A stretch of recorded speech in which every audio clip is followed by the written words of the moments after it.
Rock of Hope in Magalieskryn, Pretoria is al sedert 2011 'n veilige hawe vir verlate babas en kleuters. Ons gesels nou met die stigters Minkie en Wouter Przeski en hulle het al 269 jong lewens 'n tweede kans op sorg en liefde gegee vir hulle gevind. Baie welkom hier by Goeiemôre, Goedemôre. Baie dankie, is lekker om hier te wees. Baie lekker, so vroeg uit die vere uit, né? Baie vroeg uit die Ons is vere. gewoond aan vroeg uit die veer.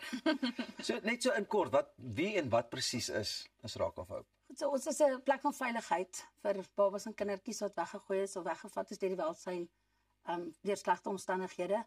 En dan ons maak ons huis oop vir hulle om vir hulle 'n beter toekoms te gee en dan bly hulle by ons tot hulle gaan vir aanneming of pleegsorg.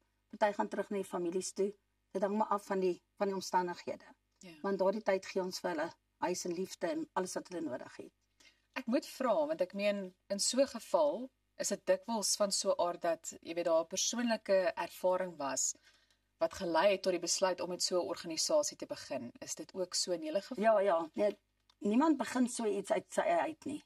So ons het 'n profesie gekry by die kerk wat 'n vrou na my toe gekom het en sê sy, I see in a minivan full of children. It's not your own children, but you will love them as your own. Sure. And I, the Holy One, will provide for you. So ons het geweet ons moet ons huis oopmaak. Ons moenie 'n kinderhuis of 'n koue institusie stig nie. So ja, dit is hoe dit gebeur het. En nou 14 jaar later is ons lewe. Wouter, so nou weet ons hoekom het julle besluit om dit te doen, maar dit is seker nie so maklik om dit te doen nie. Hoe was dit daai eerste keer? Wat was die belewenis wat julle gehad het? Kyk, die emosionele goed daar agter is 'n mens nie op voorberei nie. So dit is met tyd kom 'n mens agter daar's baie erger dinge daar buite as wat 'n mens verwag het en met die genade van die Here kom 'n mens daardeur om die kinders te ondersteun en hulle daardeur te help want ons is okay, ons sal alright wees na die tyd. So ons moet hulle daardeur kry en hulle reg kry sodat hulle die lewe kan ingaan. Raak 'n mens nie geheg aan hierdie kinders? So nee, baie. Nee, verskriklik. Ons sê altyd as ons ophou huil as hulle weggaan, moet ons ophou doen wat ons doen, want ons is regtig van die begin af dadelik lief vir hulle. Jy het om te sien as 'n baba of 'n kind inkom wat deur baie trauma is en wat in 'n baie slegte toestand by ons inkom, dan word hulle beter deur almal se hulp. Ons het baie mense wat ons ondersteun en dan moet mense hulle laat gaan. Maar hoe hanteer julle dit? Nee, ek weet nie, ek dink dit is maar net met die krag van die Here, want dit uit jou eie uit sal mens dit nie kan doen nie. Sure. Luister dan as 'n ou ook nou dink, ek meen dis 'n redelike pad wat 'n ou moet stap met hierdie kinders, nê? En wat is die belangrikste? Is dit maar regtig net om die liefde en die onderskraging te gee of wat behels dit alles?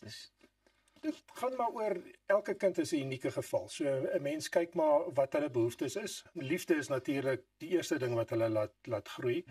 En dan as daar mediese sorg nodig is, van watter aard ook al of terapie, dan identifiseer ons dit en ons gee dit vir hulle sodat hulle die beste kans het vir 'n goeie toekoms. Kom hierdie kinders deur die welsyn by julle aan of Ja, dit verskillende oorde. Die meeste babas en kinders wat ons kry kom maar van die polisie af. As hulle weggegooi word of uit slegte omstandighede, baie mense is op straat en op dwelms. So dan kom hulle deur die polisie. Ander kere is dit maatskaplike werkers as die kinders weggevat word of as mamas die babas nou op 'n mooi manier opgee vir aanneming. En dan die hospitale ook. Baie mamas los hulle babas by die hospitaal na hulle geboorte gegee het. Dan bel die hospitale ons.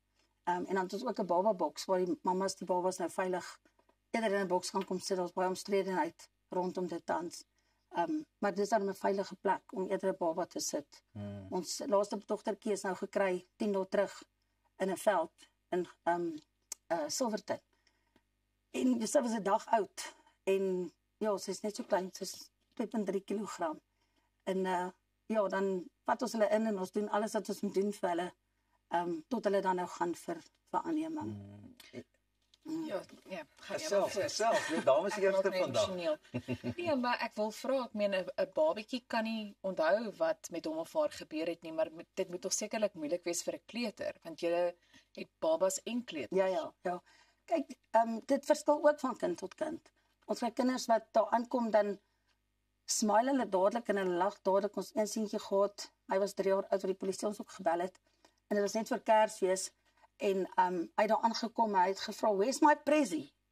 En sê ek van ja, ek gaan nou môre 'n presie kry want die volgende dag toe ons by die huis kom, toe sy eers met na die hof, toe wil hy nou weet dat hy sy presie gekry. So Party kinders kom aan baie getraumatiseerd, baie huilerig. Ander kom daaraan asof dit vir hulle net 'n nuwe wêreld is.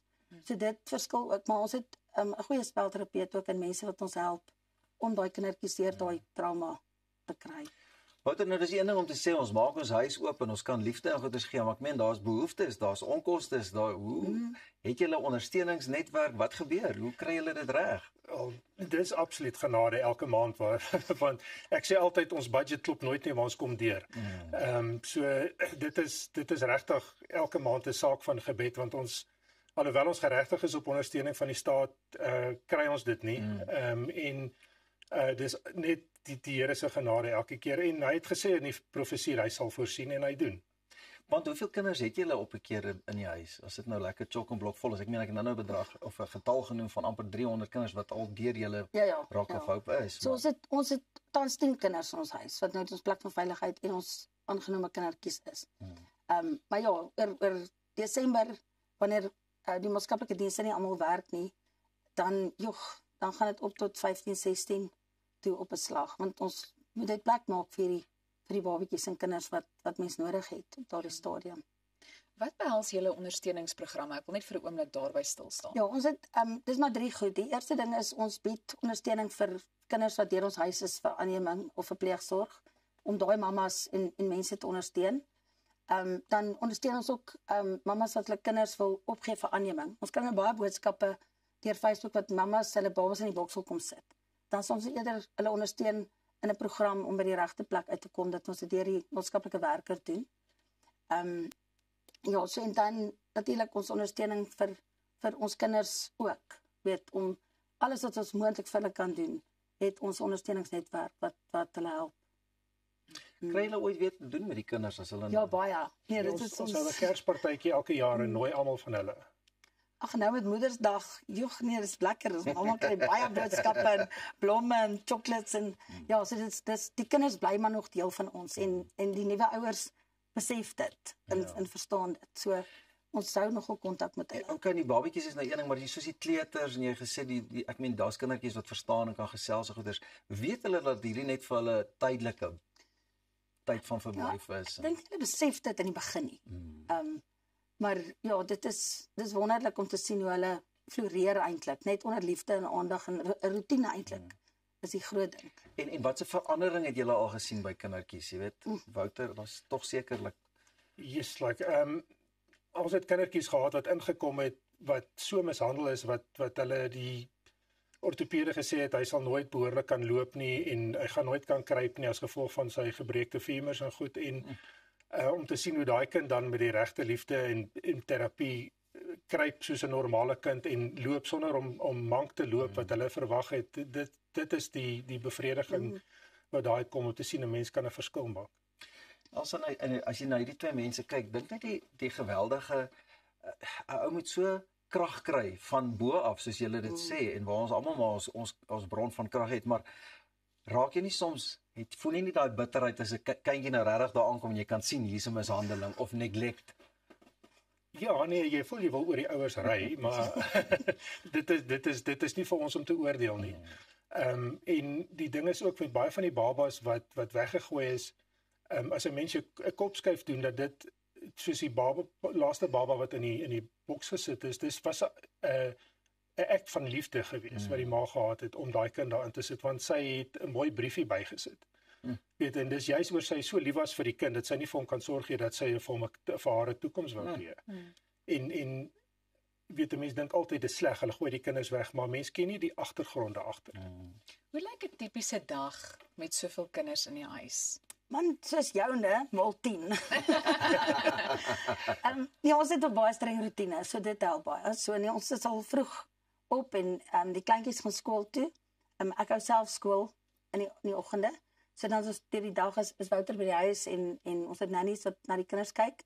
En ja, 2 uur as ek by die huis kom, dan is dit nou mamma en die kinders doen huiswerk soos 'n normale huis en ons rush hour is van 4:45, dan begin ons al die babas bad en voer en 6 uur slaap die babas en 8 uur gaan slaap die groter kindertjies.